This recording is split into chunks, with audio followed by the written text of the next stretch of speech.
Dakar réunit à nouveau l'Afrique pour le sommet sur le financement des infrastructures. 169 milliards de dollars du plan d'action PIDA seront injectés dans différents secteurs. Le chef de l'État Macky Sall appelle les pays à fédérer les efforts en ce sens.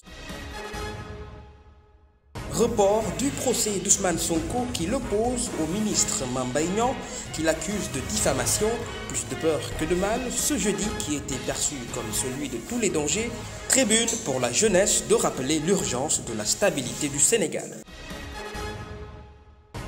Nous parlerons aussi dans ce journal de ce corps sans vie qui a été enlevé ce matin dans le bassin de rétention de Grand Yoff. Il s'agit bel et bien de celui d'Imam Thierno Tidiane Tall. Une enquête a été ouverte par la police pour élucider les circonstances du décès. C'était les grands titres de cette édition. Tout de suite, le développement.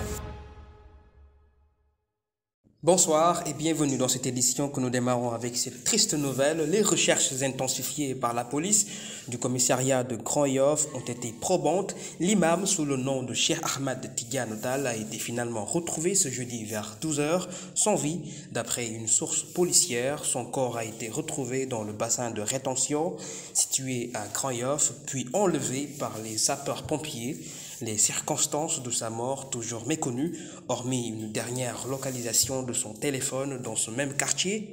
Une enquête est dans l'immédiat diligentée par la police. D'après les témoignages des membres de sa famille recueillis, Imam Tall aurait pris congé hier pour rendre visite à son frère et qui depuis porté disparu. Ils ajoutent aussi qu'il était bien portant. Le sexagénaire dirigeait les prières de la mosquée de Darussalam II durant 19 ans selon nos confrères de Sénéweb. Parlons de cette actualité marquante de ce jeudi. Dakar accueille le deuxième sommet sur le financement des infrastructures en Afrique. Plusieurs chefs d'État y ont pris part. Les secteurs de l'eau, l'énergie et les TIC seront les priorités sur des investissements colossaux de développement. Ce sommet est organisé par l'Union africaine et le gouvernement sénégalais. Ibrahima Monsali. Le Sénégal a accueilli ce jeudi le cénacle de réflexion sur les infrastructures du continent. Comment rendre possible les financements avec les fédérations des pays qui ont tenu à être présents dans ce deuxième sommet de Dakar. Le défi est lancé avec une thématique qui réunit des illustres personnalités du continent au Centre international de conférence Abdou Diouf. Maintenir l'élan vers des infrastructures de classe mondiale en Afrique. Un élan de développement infrastructurel qui porte une économie forte passera par la volonté d'un ralliement des principaux partis que sont les gouvernements africains, les secteurs privés, les institutions de financement, les investisseurs institutionnels et des partenaires au développement. Le sommet de Dakar s'articule autour du plan d'action prioritaire 2, intitulé PIDA, Programme de développement des infrastructures privées en Afrique, pour la mise en œuvre rapide déjà agréée par les parties. 69 projets sont élaborés dans les secteurs de l'eau, l'énergie, les technologies de l'information et de la communication, tout pour un investissement d'une valeur de 169 milliards de dollars. Sur les discussions d'une grande importance des projets d'infrastructures spécifiques, le président de la République du Sénégal, Macky Sall, en plus de sa qualité de président en exercice de l'Union africaine, s'est réuni avec les distingués participants, les dirigeants africains qui ont marqué d'une pierre blanche leur présence dans ce rendez-vous de l'Afrique. Il s'agit du président rwandais Paul Kagame, le président sud-africain Cyril Ramaphosa, le président du Niger Mohamed Bazoum et le président du Togo Faure Gnassingbé, le président de la Commission africaine Moussa Faki Mohamed et la directrice générale de l'Agence de développement de l'UA. Le deuxième sommet sur les infrastructures prendra fin demain, vendredi 3 février 2023. Un sommet aux défis majeurs face aux attentes des pays africains doit être une occasion de construire des infrastructures multisectorielles propres au continent. Voici le chef de l'État Macky Sall sur les potentialités des projets phares du sommet. On ne dira jamais assez que l'infrastructure est le nerf du développement. Il est également le fil conducteur de l'intégration parce que c'est elle, l'infrastructure, qui soutient l'activité économique et assure la mobilité indispensable au processus de développement. Or, en Afrique, notre déficit d'infrastructures ou notre déficit en infrastructures physiques et numériques reste encore très élevé. Ainsi, malgré la disponibilité d'abondantes sources d'énergie qui aident à éclairer le monde, plus de 600 millions d'Africains n'ont pas encore accès à l'électricité. Un paradoxe. Et dans nombre de nos pays, le transport routier et ferroviaire reste encore problématique. Il en est de même pour le transport aérien, où pour voyager, très souvent, d'un pays africain à un autre, on est parfois obligé de sortir du continent pour y revenir. Pour les infrastructures numériques, malgré les progrès accomplis, le taux de connexion sur le continent reste encore faible, 36%, contre une moyenne mondiale de 62,5%. On pourrait multiplier les exemples. C'est pour remédier à cette situation que l'Union africaine, le NEPAD et la Banque africaine de développement ont lancé en juillet 2010 à Kampala le programme de développement des infrastructures en Afrique, le PIDA, pour stimuler la réalisation des projets d'infrastructures transfrontaliers dans les secteurs des transports, de l'énergie, de l'eau, des TIC, entre autres secteurs. 4 ans plus tard, exactement en juin 2014, nous avons tenu ici à Dakar le premier sommet sur le financement du PIDA et lancé un plan d'action prioritaire de 16 projets. Dans la même foulée, Africa 50 a été créé en tant que plateforme d'investissement dans les infrastructures pour passer de la vision à l'action. Je voudrais féliciter le CEO d'Africa 50 pour les résultats très appréciables qui ont été notés pour cette plateforme. Parlons de cette information à la une de cette édition. La jeunesse pressentit de plus en plus sur les questions d'actualité politique au Sénégal.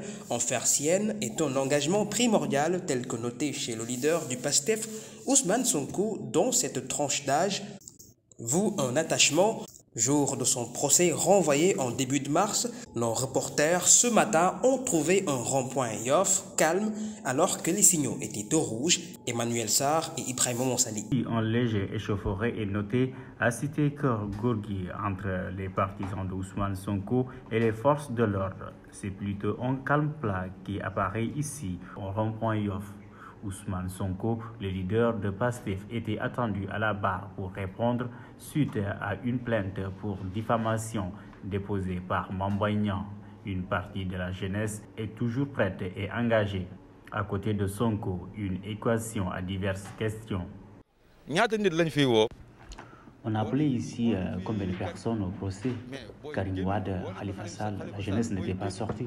Par contre, si on convoque Sonko et la jeunesse résiste, donc il y a problème. C'est là où il devrait s'intéresser, notamment le gouvernement. Je pense que la réponse est unique. Les services de l'ordre et de sécurité doivent être impartials. Et il n'y aura pas de problème. Les jeunes vont vaquer à leurs préoccupations. C'est l'espoir de tout un peuple. C'est pour cela la jeunesse sénégalaise. Maintenant, ils sont comment dire, mûrs, conscients. N'est pas Moumoudouya. Parce que tout le peuple est derrière Sonko. Tout le peuple est derrière Sonko. La stabilité du pays dépendra de plusieurs facteurs. La revue de la démocratie sénégalaise, notamment le code électoral, pour éviter une tension politique dans le pays. L'ancien président Abdoulaye Wade, combien de fois il a été emprisonné et cela ne l'a pas empêché d'être candidat. Pourquoi si quelqu'un vole un objet ou une chose, on le condamne? Du coup, il ne peut pas être candidat. Ce n'est pas de la démocratie. Je pense qu'on doit sauver Sonko et le peuple. La vie est trop chère, les denrées de première nécessité. Présentement, les gens ne mangent que du nyankatan jusqu'à quand? C'est ça les vraies priorités du moment. Et tu vois, jusqu'en 2024, ils n'auront qu'un seul objectif, éliminer Ousmane Sonko. Toutefois que cela est réalisé, j'avoue qu'il n'y aura plus de l'opposition au Sénégal. Mandat à vie la vie. Le Sénégal face à un contexte sous-régional tendu avec le cas du Mali, Guinée, Burkina Faso. Un appel à l'endroit de toutes les couches est lancé pour le maintien de la cohésion sociale. La violence ne mène à rien au développement d'un pays. Je conseille à la jeunesse d'être calme et sereine. Sonko est supposé coupable, mais si cela n'est pas avéré, personne ne peut le prouver. Et les Sénégalais sont matures. Qu'il répond au procès et c'est tout. Le peuple est là pour surveiller. La sous-région n'est pas stable, le cas du Mali, Guinée, etc. Actuellement, personne ne peut aller à Dakar pour une seule simple raison, Sonko et Macky Sall. Non, appelons au calme. Le pays retiendra son souffle d'abord, car le procès de diffamation entre Ousmane Sonko et Mame Mbaye Niang sur l'affaire de Prodac est renvoyé jusqu'au 2 mars prochain. Il est un potentiel candidat de l'opposition Ousmane Sonko. Les enjeux électoraux se dessinent sur le positionnement menacé du leader du PASTEF. Y aurait-il des conséquences d'un vide électoral si toutefois qu'il soit absent aux prochaines échéances, les présidentielles de 2024? Élément de réponse de l'analyste politique Mamadou Albersi. Le procès entre Mame Mbaye Niang et Ousmane Sonko est ouvert. On ne sait pas qu'est-ce qui va être décidé par le tribunal. Ce qu'on sait, c'est que le procès a été reporté au mois de mars. L'enjeu, c'est pour Mbaye Niang, c'est de laver son honneur parce qu'il a porté plainte. Il estime que Ousmane Sonko l'a attaqué dans sa gestion du Prodac. On a ajouté des griefs, notamment des documents administratifs et des injures. Maintenant, on ne sait pas ce que le tribunal va décider. Ce qui est certain, c'est que Mbaye Niang, lui, il cherche à laver son honneur. Mais si jamais le tribunal suit Mbaye Niang et que Ousmane Sonko est condamné, il risque de perdre ses droits civiques, donc il ne pourra pas participer à la prochaine présidentielle. Bon, je crois que c'est ça l'enjeu pour le ministre, pour Ousmane Sonko. Chacun d'eux va essayer de sortir de cette affaire. Maintenant, les conséquences, c'est évident que si Ousmane Sonko est condamné, qu'il ne pourra pas participer à la présidentielle, les conséquences sont énormes. Ousmane Sonko ne pourra pas participer. Donc, en tant que leader de PASTEF, il ne va pas briguer le suffrage des Sénégalais en 2024. Le PASTEF risque d'être paralysé si jamais son candidat est éliminé à la suite du procès. Bon, les conséquences sont énormes, aussi bien pour Ousmane Sonko en tant que leader que pour son parti et ses militants. On n'en est pas là. Ce qui est certain que si Ousmane Sonko est empêché de participer, il y aura de la résistance. Les militants de PASTEF, les militants de l'opposition ne vont pas accepter que Ousmane Sonko soit éliminé de la compétition. Donc, probablement, il y aura des remous, il y aura des confrontations entre le pouvoir et les partisans de Ousmane Sonko. Bon, mais on ne sait pas pour le moment. Peut-être qu'il faut attendre quand même la décision de justice pour savoir qu'est-ce qui va réellement sortir de ce procès. Terminons cette édition avec la page sport, la liste des Lions du Sénégal pour les matchs de barrage pour la prochaine Coupe du Monde prévue en Nouvelle-Zélande. Et finalement connu, le choix de l'entraîneur national est porté sur 23 joueuses contre le Chili et l'Haïti. L'équipe dames a remporté récemment le titre du tournoi de l'UFOA à dames au Cap-Vert. Écoutons le coach Mame Moussa Cissé. félicite de cette opportunité que nous avons pour communiquer sur la liste des joueuses qui devront voyager en Nouvelle-Zélande pour représenter le Sénégal lors de ces barrages de la Coupe du Monde.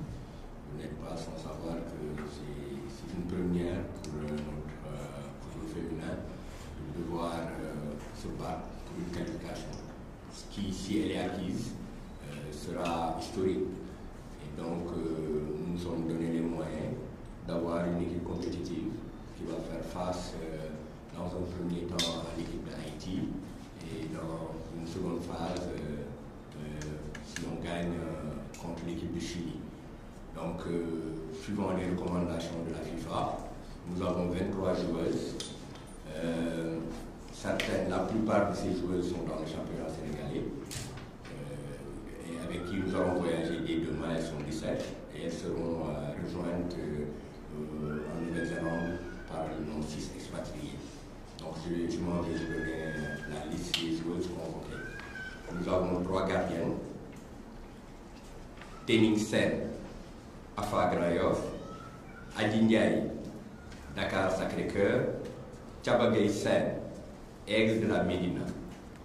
Pour les défenseurs, nous avons Anta Dembélé de Dakar Sacré-Cœur, Salimata Ndiaye de Afa Grand Yoff, Marem Babou de USPA, Mam Fatou Diagne, Union sportive des Parcelles Assainies, Mbayang Sow, Olympique de Marseille, Meta Camara, Isère en France, Astoussi, Dakar Sacré-Cœur, Wolimata Ndiaye, Dakar Sacré-Cœur.